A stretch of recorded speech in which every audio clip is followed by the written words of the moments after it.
Bonjour et bienvenue sur le site du podcast Histoire en série, créé et animé par Nicolas Charles et Johan Chanoir. Au programme, une analyse des séries d'hier, d'aujourd'hui et de demain par les spécialistes des questions mobilisées par nos shows préférés.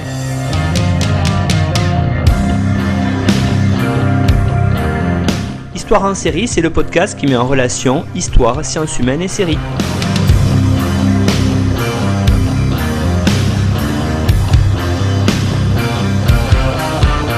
Bonjour à tous, bienvenue dans Histoire en série. Histoire en série aujourd'hui où je reçois à nouveau avec un immense plaisir Natacha Vazder. Bonjour Natacha. Oui, bonjour Nicolas, bonjour à tous.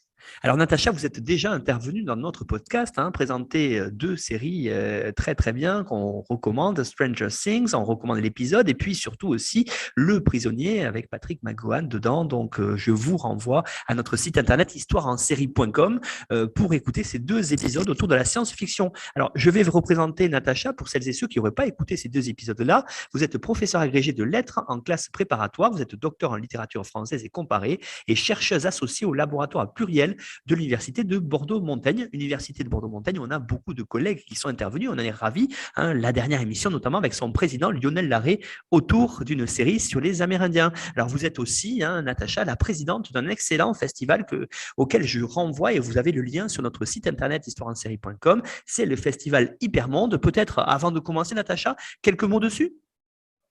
Oui, bien sûr. Alors, la deuxième édition du festival Hypermonde aura lieu du 24 au 25 septembre 2022 et aura pour thématique les utopies de manière générale et surtout les futurs enviables. Voilà, on va essayer de faire le lien entre fiction, on va dire fiction utopique ou utopisante et notre réalité pour proposer un avenir un peu plus radieux qu'il n'est actuellement. Oui, merci beaucoup. On ne manquera pas de reparler de tout ça le moment venu dans Histoire en série. Alors aujourd'hui, on va parler d'une série qui a beaucoup d'ailleurs fait parler d'elle, une série Netflix qui a été l'un des plus gros succès de l'histoire de la plateforme, avec un lancement à plusieurs millions de personnes, de vues en tout cas. C'est la série Squid Game. Alors peut-être Natacha, pour commencer, pour celles et ceux qui seraient passés à côté de cette série-là, est-ce que vous pourriez bien nous la présenter et en faire le pitch ? Oui, bien sûr. Alors, Squid Game, d'abord, c'est le plus gros succès mondial de Netflix actuellement. C'est une série sud-coréenne qui est sortie mi-septembre et qui est actuellement visible en ce moment dans 83 pays. Alors, le pitch, c'est l'histoire de 456 joueurs désargentés, très endettés, qui acceptent de s'affronter dans des jeux pour enfants. Mais on va voir évidemment que ce ne sont pas du tout des jeux pour enfants, comme 1, 2, 3 Soleil ou La Marelle. Les gagnants de ces jeux sont multimillionnaires. En fait, il n'y en aura qu'un. Et les perdants sont littéralement exécutés vraiment de la manière la plus cruelle qui soit. Alors, on pourrait penser, évidemment, c'est de la dystopie absolue, mais ce n'est pas complètement de l'anticipation. Là, on rentre aussi dans la difficulté de la définition de la science-fiction, car l'époque est totalement contemporaine. Alors, je dirais que nous serions plutôt dans un monde parallèle pouvant exister. Et la thématique, évidemment, des mondes parallèles, c'est aussi de la science-fiction. Voilà. C'est un projet de longue haleine pour le showrunner, donc, Wang Dong-wook. Et je suis désolée, peut-être je n'ai pas du tout la bonne prononciation étant donc je n'ai absolument pas pratiqué le coréen, qui a dû attendre plus de 12 ans afin de pouvoir donc transporter sa création sur le petit écran. Plusieurs semaines d'ailleurs après, je dirais, le commencement de la série, il a confié à Variety comment est-ce qu'il avait finalement vraiment voulu porter cette série à l'écran. Je le cite, « J'ai visité Los Angeles il y a 3 ou 4 ans et lors de ma visite, j'ai été attristée de voir autant de personnes sans domicile.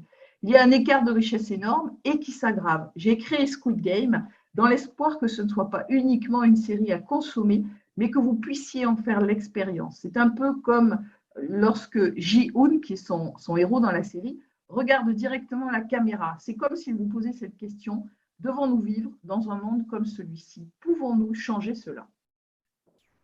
Squid Game, quand on le voit, ça a d'ailleurs été à la fois peut-être l'un des ingrédients du succès, mais aussi il y a eu un flux énorme de critiques dans cette idée-là, parce que quand on le voit, cette idée finalement de mourir, est-ce que derrière, il n'y a pas une sorte de métaphore de ce qu'on pourrait appeler le nécro-capitalisme ? Expliquez-nous ça, Natacha. Alors, le nécrocapitalisme est une expression que j'ai empruntée donc à un collègue qui s'appelle Antoine Coppola, qui est cinéaste, qui est enseignant-chercheur à l'université de Séoul, spécialiste du cinéma coréen, et qui a expliqué sur France Culture notamment les raisons donc les raisons de cet immense phénomène. Alors, évidemment, c'est une série, si vous voulez, qui a véritablement perturbé les téléspectateurs parce que d'abord tous les perdants sont exécutés de la manière la plus cruelle qui soit, avec beaucoup de violence.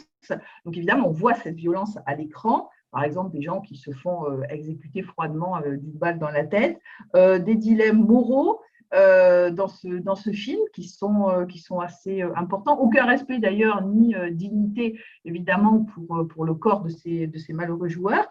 Et donc, véritablement, c'est une série qui a marqué justement de manière mondiale, qui est devenue virale. Et on peut bien sûr se poser la question de est-ce que c'est la violence de la série qui va attirer ces téléspectateurs ou est-ce qu'il ne faut pas essayer justement de regarder au-delà de cette violence, et c'est ça que je vais essayer de vous expliquer donc aujourd'hui.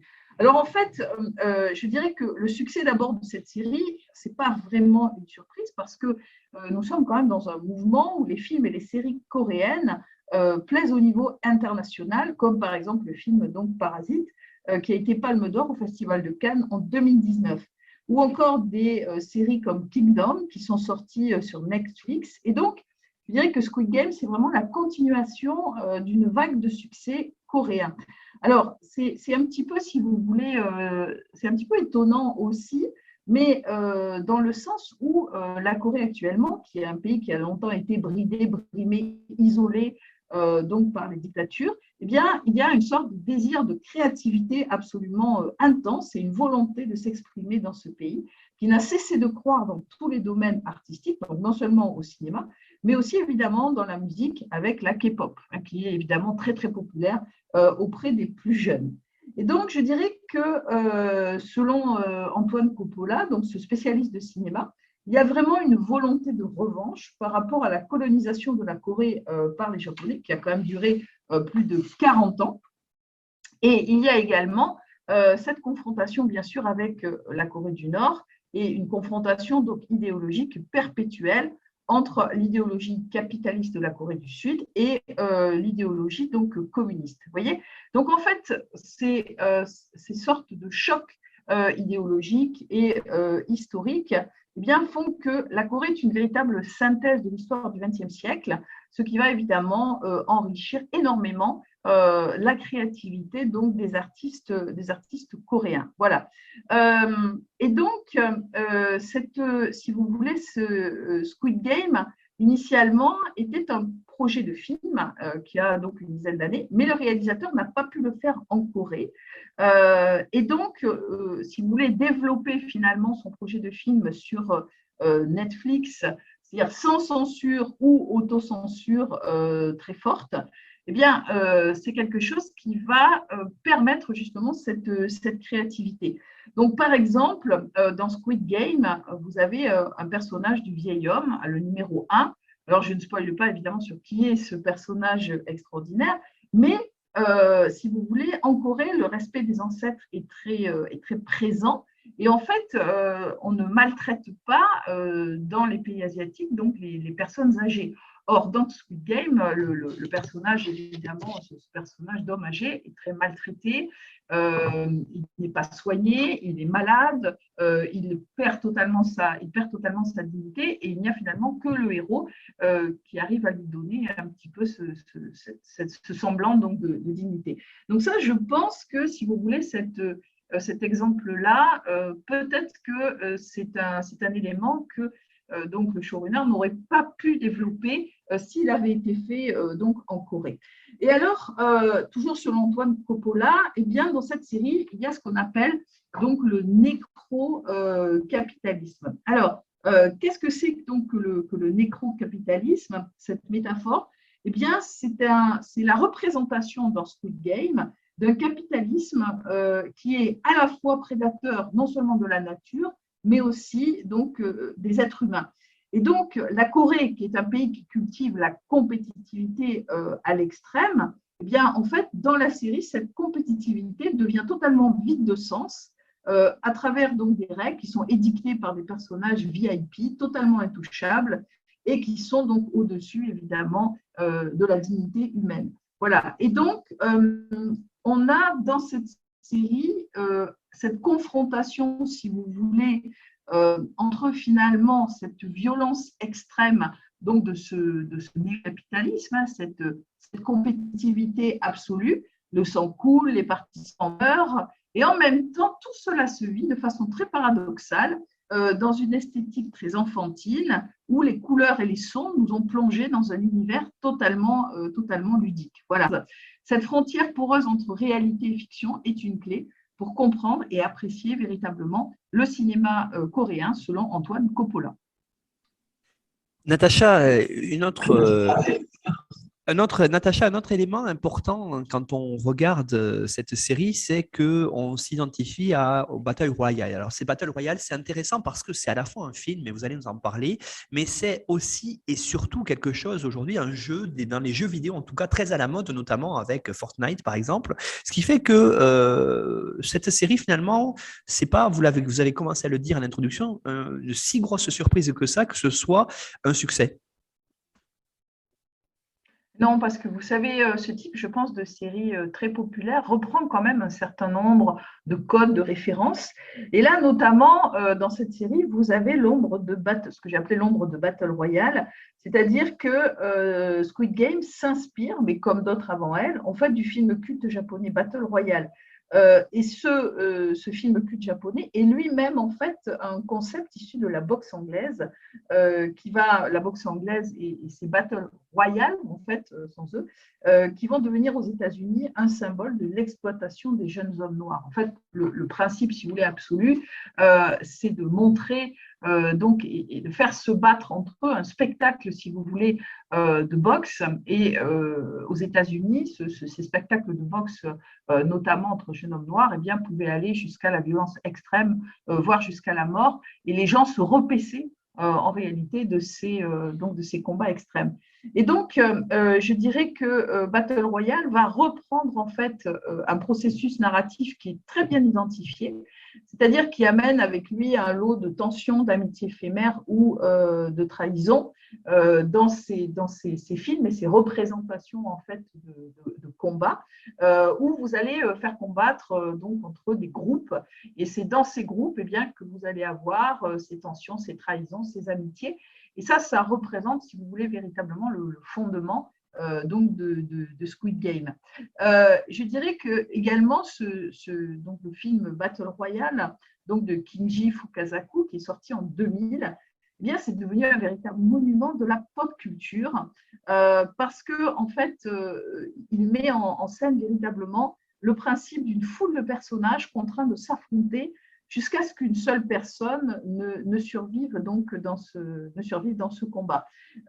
Et on va retrouver évidemment ce principe au cœur d'autres séries, ou de romans d'abord, puisque c'était des romans, comme Hunger Games par exemple. Et puis, c'est surtout devenu un genre vidéoludique à part entière, celui BR, donc Battle Royale, qu'on va retrouver dans des jeux par exemple comme Fortnite, Call of Duty, Warzone ou encore Apex Legends. Donc, en fait, ce concept, on le doit à l'écrivain japonais Kushun Takami, auteur du roman Battle Royale, paru en 1999. Et donc, l'auteur, alors là, on est bien dans la science-fiction, va imaginer une société japonaise totalitaire dans laquelle les collégiens sont contraints de s'affronter lors d'un combat à mort sur une île. Et là, si vous voulez, on va retrouver également donc une autre idée, qui est l'idée du roman Lord of the Flies, où vous avez, alors évidemment, là, les jeunes, les collégiens ou les enfants ne sont pas mis volontairement sur une île pour se battre, mais c'est l'idée, si vous voulez, qu'à un moment donné, lorsqu'on se retrouve en groupe dans un espace fermé, eh bien, il peut y avoir effectivement des combats pour la survie, et là, en quelque sorte, eh bien, il y a une abolition totale donc, de l'humanité. Voilà. Simplement, dernier point là-dessus. le Battle Royale, on va le retrouver dans la boxe donc, dès le XVIIIe siècle. Et au XIXe siècle, on a des publicités qui vont vanter alors ces tournois de boxe auxquels vont souscrire plusieurs participants qui s'affrontent donc en même temps. Voilà. Je dirais qu'aujourd'hui, dans la réalité, et non pas dans les séries, eh bien on pourrait dire que l'héritage en quelque sorte de ces Battle Royale qui sont nés donc en Angleterre puis aux États-Unis, eh bien ce sont les matchs de catch. Mais dans les matchs de catch, bien sûr, les personnages ne meurent pas comme dans Squid Game. Vous le dites à l'instant, Natacha, c'est une série vraiment très particulière, Squid Game, hein, de par son sujet, de par la façon dont c'est tourné, il y a quand même beaucoup de particularités. La première, et ce qui fait d'ailleurs son succès, à mon avis aussi, c'est son univers d'ailleurs qui ressemble très fortement à une fête foraine. Oui, alors ça fait partie des singularités de la série. C'est-à-dire que les décors qui sont utilisés dans la série, eh bien, ce sont des décors à part entière. C'est-à-dire que ces décors très colorés qui ont chacun, on va dire, une identité propre. Je pense notamment, alors quand je parle de fête foraine, c'est parce que vous avez différents espaces qui correspondent à différentes idées de manège ou de type de jeu qu'on pourrait retrouver avec, par exemple, des mannequins, comme dans le premier 1, 2, 3 Soleil, où vous avez ce mannequin géant de petite fille, donc très coloré, et son univers donc vert et rose. Donc, ces couleurs-là, effectivement, rappellent le cirque, rappellent donc un univers de fête foraine, et donc un univers dont on ne se méfie pas parce qu'il fait référence, bien sûr, à l'enfance. Et à un moment donné, d'ailleurs, un des jeux de Squid Game se passe donc dans un espace fermé, qui est un espace donc de jeu pour enfants, alors que l'issue, bien évidemment, est totalement mortelle. Et donc, ces décors peuvent exprimer des messages, cachent des secrets, évoluent à chaque épisode. Et c'est ça qui va mettre en fait les spectateurs de plus en plus mal à l'aise, puisque dès le premier jeu, les joueurs sont assassinés, puis vont finir par s'entretuer dans cet environnement enfantin, très coloré, démesuré, surréaliste, féerique, comme un petit peu, si vous voulez, dans une sorte de rêverie macabre. Et là, on pourrait retrouver des éléments, par exemple, de l'imaginaire donc de Ray Bradbury. Et donc, ces espaces qui sont à la fois minimalistes ou au contraire géants, avec des formes géométriques épurées et ces couleurs très vives, sont totalement déstabilisants pour le téléspectateur. Et il les immerge dans un univers décalé, plein d'imprévus. Les personnages sont filmés et évoluent dans une sorte de ballet chorégraphié en détail et filmé véritablement avec beaucoup de maestria, ce qui donne à certains plans une beauté esthétique inattendue pour une série horrifique. On passe donc brutalement de l'émerveillement à la terreur et inversement. Et donc, je pense que c'est une des raisons pour laquelle cette série a tant fasciné au niveau international, parce qu'elle provoque un déséquilibre émotionnel donc dû à ces décalages. Les décors, en plus, constituent autant d'énigmes dont il faut trouver la solution ou les solutions. Ils révèlent donc leur mystère au fur et à mesure que l'intrigue avance. Je pense que le public, le grand public, est friand finalement de théories du complot, va en avoir complètement pour son argent. Ces espaces donc, de jeux bariolés enchanteurs de plus contrastent, troisième élément, avec les scènes à l'extérieur, dans le monde réel, où tout paraît au contraire sombre, gris, pluvieux, déprimant donc, et angoissant. Je pense qu'un des lieux certainement le plus intéressant de la série, c'est le dortoir des joueurs, dont les lits empilés le long des murs ressemblent aux tribunes d'un stade. Alors, cela va créer pour le téléspectateur un effet d'arène avec un large espace vide au milieu et de grandes marches autour, évoquant bien évidemment les combats de gladiateurs ou les jeux du cirque. La structure, en fait, est faite de racks et de stockage, comme si les joueurs étaient des marchandises, des gadgets ou des jouets. Ils n'ont d'ailleurs plus de nom, ces joueurs, mais un numéro inscrit en grand sur leurs vêtements, ce qui participe évidemment à cet effet de déshumanisation. Et on a aussi parfois l'impression qu'ils sont dans des cages comme les animaux d'un cirque et qu'ils sont, si vous voulez, doublement vus, à la fois vus par, bien sûr, ceux qui les mettent dans ces situations-là Et on a bien sûr une part de sadisme, notamment de la part de ces VIP à un moment donné, donc grands chefs d'entreprise qui payent bien sûr pour voir ces jeux. Et puis, double regard du téléspectateur voyeur également. Et c'est pour ça que cette série aussi est déstabilisante parce qu'elle nous renvoie à notre propre rapport de téléspectateur par rapport à la violence. Et on sait depuis l'Antiquité, bien évidemment, que la violence fait toujours recette. Autre espace impressionnant, le grand hall rempli d'escaliers multicolores superposés qui connectent en fait le dortoir des joueurs avec les espaces de jeu.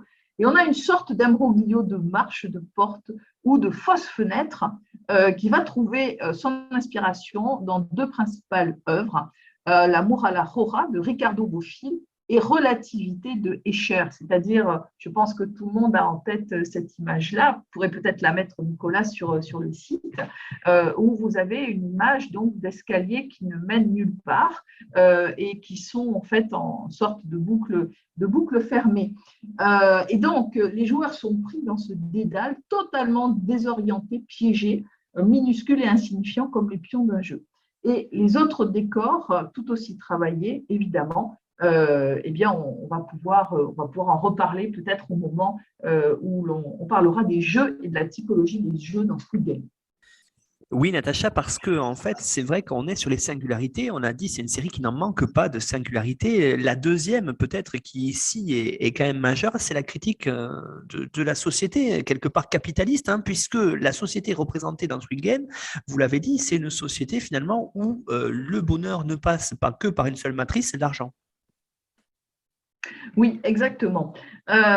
Donc, je pense que c'est vraiment Squid Game, c'est vraiment, ça c'est le premier degré, hein, une critique de la société capitaliste, des inégalités donc elle produit, d'ailleurs tout comme le film sud-coréen Parasite, qui fut, je le rappelle, Palme d'Or à Cannes, à l'unanimité du jury en 2019, et première œuvre quand même non anglophone à remporter l'Oscar du meilleur film en 2020. Squid Game, pour moi, dénonce la perte de repères, l'isolement, les humiliations et le désespoir d'une large part de la population sud-coréenne, donc particulièrement endettée, et par extension, évidemment, toutes ces populations qu'on va retrouver dans le monde entier. Donc, je pense que la popularité de Squid Game reflète donc une adhésion à son message contre les dérives et les injustices de la société contemporaine. L'insécurité galopante, l'incivilité, la criminalité, la misère extrême, la discrimination contre les étrangers, les femmes, les personnes âgées, l'exclusion sociale donc des plus faibles, les addictions diverses, et notamment l'addiction au jeu, la course à la consommation et le surendettement. En fait, chaque personnage dans Squid Game révèle une détresse et une forme de fatalité contre laquelle il se sent impuissant. Mais en fait, cette fatalité n'est pas créée par, je dirais, les choix de vie des personnages, mais par la société qui les entoure. Bien sûr, la société sud-coréenne, mais par extension, évidemment, tout le système capitaliste qui actuellement est le seul système, évidemment, économique donc, de notre planète.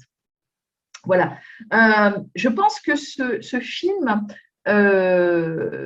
reflète également le mécontentement croissant d'une partie importante de la société coréenne face aux inégalités et aux impasses donc, du capitalisme. Alors, il ne faut pas oublier que l'économie de la Corée du Sud, qui était autrefois désignée comme l'un des quatre tigres asiatiques, donc d'un point de vue de la puissance économique, a connu beaucoup de changements au cours des dernières décennies. Et donc, en fait, si vous voulez, le changement essentiel, c'est qu'à partir de l'arrivée au pouvoir du dictateur Park Chung-hee en 1961, la Corée a commencé à connaître une très grande croissance économique, bien sûr toujours en termes de croissance capitaliste. Et donc, la Corée du Sud, elle est passée d'un pays à faible revenu à l'une des économies les plus importantes et les plus dynamiques du monde en quelques décennies, en fait, seulement. Sauf que, si vous voulez, cette croissance économique, comme bien sûr au Japon également, eh bien, beaucoup de gens ont été laissés pour compte et surtout, c'est une société qui est ultra compétitive socialement. Donc, le taux, par exemple, de suicide en Corée du Sud est l'un des plus élevés au monde. parce que 50% des personnes qui vivraient en dessous du seuil de pauvreté, eh bien, se sont suicidées ou ont eu des tentatives de suicide. Et donc, si vous voulez, il y a non seulement la pression sociale, l'intensification de la pression académique et le chômage très élevé, puisque le taux de chômage en 2020 des plus jeunes était de 22%. Donc, si vous voulez, en même temps, des millions de Coréens luttent pour survivre, mais l'élite du pays maintient un contrôle absolu sur l'économie qui fonctionne sur la base des chaebols, c'est-à-dire des conglomérats d'entreprises qui appartiennent à un petit groupe de familles riches et puissantes. Et c'est cette image-là, en fait, qu'on va retrouver, bien évidemment, dans Squid Game, puisque c'est une de ces familles qui détient, en fait, le jeu et qui organise le jeu pour des VIP, c'est-à-dire, je pense, des chefs d'entreprise, de très grands chefs d'entreprise, donc issus du capitalisme international. Et en fait, ces chaebols, si vous voulez, sont l'incarnation d'un capitalisme monopolistique en Corée du Sud. Ces chaebols sont en plus totalement corrompus, sans qu'il n'y ait aucun contrôle de la part de leurs dirigeants. Voilà, et cette espèce de pouvoir absolu, vous allez le retrouver évidemment dans Squid Game, parce que ces jeux organisés évidemment par et pour la population, eh bien, ne sont absolument pas contrôlés et personne, ni la police, ni personne évidemment, va pouvoir mettre son nez évidemment dans ces Squid Games. Vous voyez, donc on a véritablement une représentation de cette société du stress et du contrôle oligarchique donc de l'économie dans Squid Game. Venons-en maintenant, Natacha, peut-être un des éléments essentiels de la série, c'est ces jeux enfantins, on va dire, ces jeux d'enfants que tout le monde connaît. Vous allez nous les représenter, vous allez nous en parler, et avec des jeux qui, là, n'ont rien du tout d'enfantin, puisque, vous l'avez dit, l'issue en est dramatique. Et là, il y a quand même pas mal de choses à dire. Oui, alors la première chose à dire par rapport à Squid Game, c'est que les joueurs sont recrutés librement. C'est-à-dire qu'on n'oblige personne, comme par exemple dans Hunger Games, on n'oblige personne à venir dans ces jeux. C'est-à-dire que les gens viennent, s'inscrivent, sont donc déportés dans cette île des jeux. Ils sont 456. Ils sont totalement libres de partir à chaque moment, mais évidemment, ils sont attirés par la somme énorme, bien sûr, d'argent donc qu'ils peuvent gagner. Donc, ça veut dire que, vous voyez, c'est une vicissitude ou je dirais un vice de plus par rapport à ces joueurs, c'est-à-dire que non seulement Squid Game met mal à l'aise le téléspectateur par rapport à cette confrontation entre violence extrême et univers donc enfantin des jeux, mais en plus, c'est une représentation erronée, viciée de la démocratie, puisqu'il y a une sorte d'égalité parfaite dans le jeu, c'est-à-dire que chacun des participants ne doit absolument pas connaître à l'avance donc ces jeux pour évidemment respecter leurs principes de fonctionnement, mais évidemment c'est une démocratie qui ne peut que mener à la mort et à la déshumanisation. Vous voyez, donc voilà, déjà c'est un élément qui est très important, qui peut nous rappeler d'ailleurs le discours de la servitude volontaire d'Étienne de la Boétie, qui écrivait donc en 1576, il y a en l'homme une préférence pour la servitude volontaire parce que la servitude est confortable et qu'elle rend irresponsable.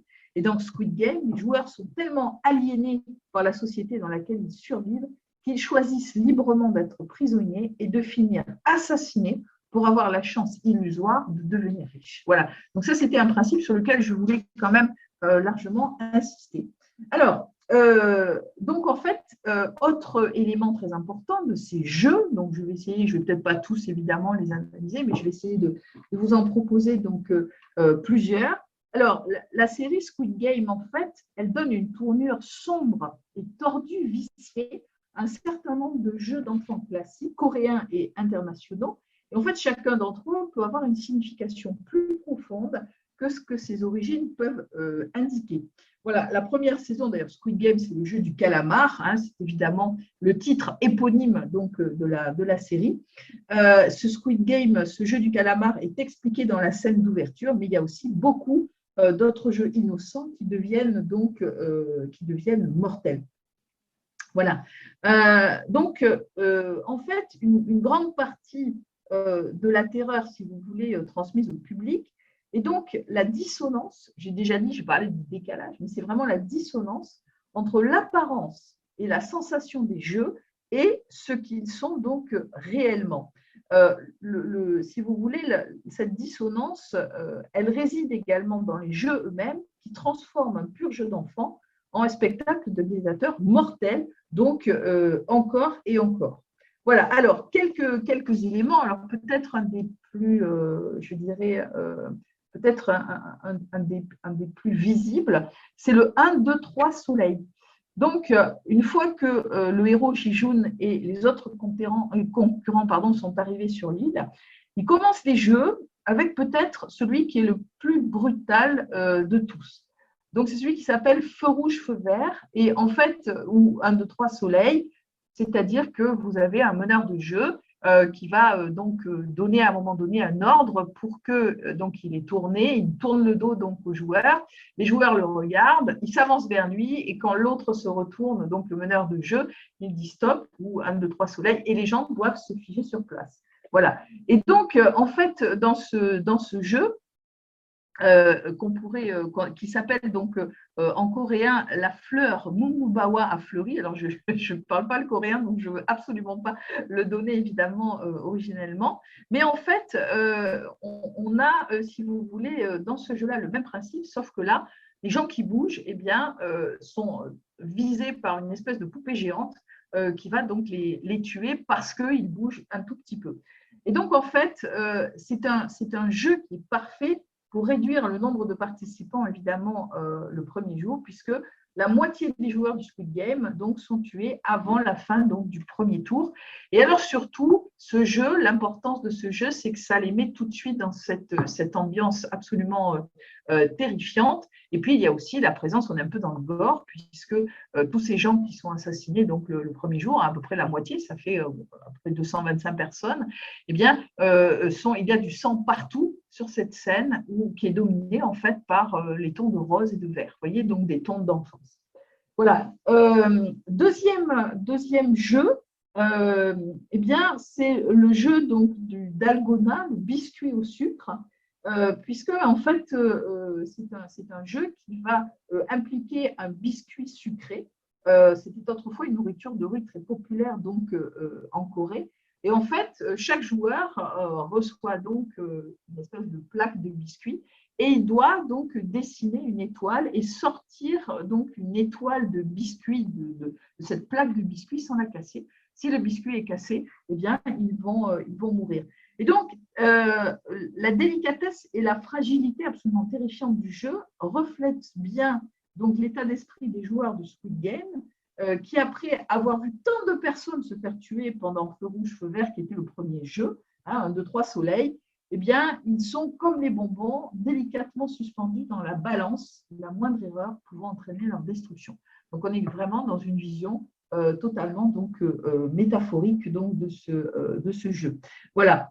Autre jeu que l'on pourrait donc citer, le jeu donc du tir à la corde. C'est un jeu donc chaque équipe tire donc une corde pour faire tomber l'autre. Et donc c'était vraiment un jeu très très populaire évidemment en Corée. Et puis c'était des jeux qui se passaient dans les villages et les gagnants étaient censés obtenir une meilleure récolte en fait dans les villages, donc récolte de blé notamment. Eh bien donc, en fait, d'un point de vue thématique, cette partie donc de tir à la corde, eh bien, elle marque un tournant dans Squid Game puisqu'elle rend la compétition directe entre les joueurs, d'accord, plutôt qu'entre les joueurs et l'organisation. Ça veut dire que ce changement de jeu met en place le factionnalisme et les coups bas qui envahissent les derniers épisodes de la série. Voilà. Et donc, ça veut dire que là, à partir de là, on va avoir des jeux où les gens vont se retrouver, alors soit en équipe de 2, comme par exemple les billes où au départ, alors encore une fois, on se retrouve dans un jeu enfantin qui va amener à une confrontation directe entre 2 joueurs, hein, et puis ils vont donc choisir ceux qui meurent et ceux qui vivent, mais également donc le jeu des carreaux de verre qui amène finalement donc au jeu du calamar, c'est vraiment le jeu, donc je disais éponyme donc, de la série, avec donc des règles assez compliquées pour ce jeu en équipe, mais qui deviennent finalement à la fin donc, de la série, sur le dernier épisode, donc un jeu d'une violence extrême. Et c'est, je pense, un des jeux qui va, puisque c'est un combat à mort entre donc le héros principal, qui est un héros finalement très humain et qui va également poursuivre une véritable, je dirais, évolution de maturité dans le film et de dignité humaine, enfin dans la série, pardon, je parle du film, donc plutôt série, face à son ami d'enfance qui, lui, a été corrompu donc, par le capitalisme. Et donc, c'est une façon sinistre aussi de terminer le Squid Game, et le héros rentre chez lui avec les 45,6 milliards de won, mais il est totalement, évidemment, désabusé, désenchanté, et il sent très bien le poids de la corruption, donc le moral de l'argent, vraiment sur son âme, sur son esprit. Donc, c'est tout à fait, si vous voulez, je dirais que c'est une série qui est quand même moraliste par rapport à l'argent, mais moraliste, vous voyez, pas dans le sens de voilà la morale à la petite semaine, donc moraliste dans le sens où elle vous pénètre en fait véritablement de la corruption face à l'argent. C'est-à-dire, qu'est-ce qu'on serait capable de faire pour obtenir donc autant d'argent? Mais est-ce que finalement, cet argent-là, j'en ferai quelque chose après, à partir du moment où je suis entrée dans une sorte d'enfer moral et où je n'ai plus du tout de conscience? Natacha Vazder, qu'est-ce qu'on peut dire en conclusion sur la série, vous l'avez dit, hein, le plus gros succès de Netflix? Qu'est-ce qu'on peut en retenir finalement à la fin de cette émission? Alors, je crois que Squid Game a touché quand même des cordes sensibles véritablement dans le monde entier, parce que cette critique sociale, qui est pertinente évidemment de la Corée du Sud, eh bien, elle va bien au-delà. Parce qu'elle reflète vraiment, je pense, une anxiété croissante face au logement cher, à l'endettement, à la concurrence accrue entre les individus, l'insuffisance donc des bons emplois et pas donc des emplois, des bullshit jobs, c'est-à-dire de ces petits emplois où on ne gagne pas grand-chose, la perte de sens par rapport au travail, la surveillance numérique et toutes sortes d'éléments finalement qui ne touchent pas que les Coréens. Donc pour moi, Squid Game, c'est vraiment une œuvre universelle qui révèle tout ce qui ne va pas dans le monde, bien sûr, du travail et dans le monde économique, alors que nous sommes en train de passer d'un paradigme industriel à un paradigme numérique, en fait, dans le monde. Mais également, et ça, ce n'est plus de la science-fiction, on pourrait réfléchir aussi à ces changements très profonds, puisque nous allons intégrer une société de la robotique, c'est déjà le cas. Il va y avoir également beaucoup de casse donc, au niveau des emplois. Et donc, la société capitaliste, la société de consommation, propose finalement, je dirais, un rêve de plus en plus élaboré, mais qui demande de plus en plus d'argent, alors que l'ensemble de la population mondiale est en train de s'appauvrir dans le système néolibéral. Donc, je crois que Squid Game met vraiment le doigt sur un ensemble donc, de critiques, de dénonciations par rapport à cette société contemporaine dans laquelle nous sommes et se projette dans finalement un futur très, très proche. Donc, c'est vraiment, pour moi, c'est une science-fiction sociale. Merci beaucoup Natacha pour cette émission sur Squid Game, hein, sur une série, on l'a dit, qui en tout cas, je ne sais pas si on peut la qualifier de culte, en tout cas une série qui a excellemment bien marché pour la plateforme de visionnage Netflix. Alors vous avez fourni comme toujours une bibliographie indicative que l'on retrouve sur notre site internet histoireensérie.com, où vous pouvez retrouver comme toujours le résumé de toutes les émissions et puis vous rendre peut-être aussi, je l'ai dit en introduction, sur une des émissions qu'avait présentée Natacha, hein, sur Le Prisonnier. Il y a quand même quelques parallèles avec notamment les numéros, par exemple. Voilà, donc je vous y renvoie. Merci beaucoup, Natacha, pour cette émission. Et puis, à bientôt pour une nouvelle série de science-fiction. Puis, je pense qu'on reparlera autour du Festival Hypermonde. Merci beaucoup, Nicolas. Merci à tous et bonne écoute.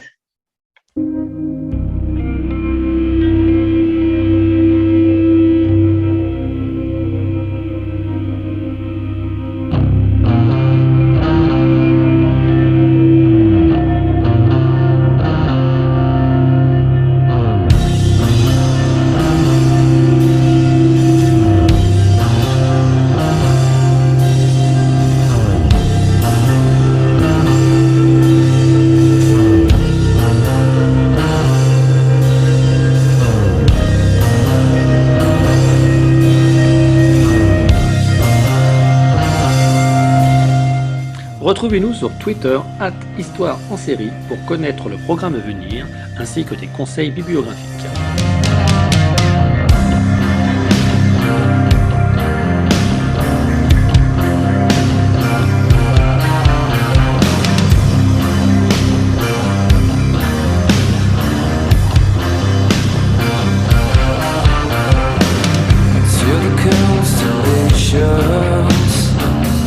Travel logistically. Such a beautiful planet populated by a stranger animal.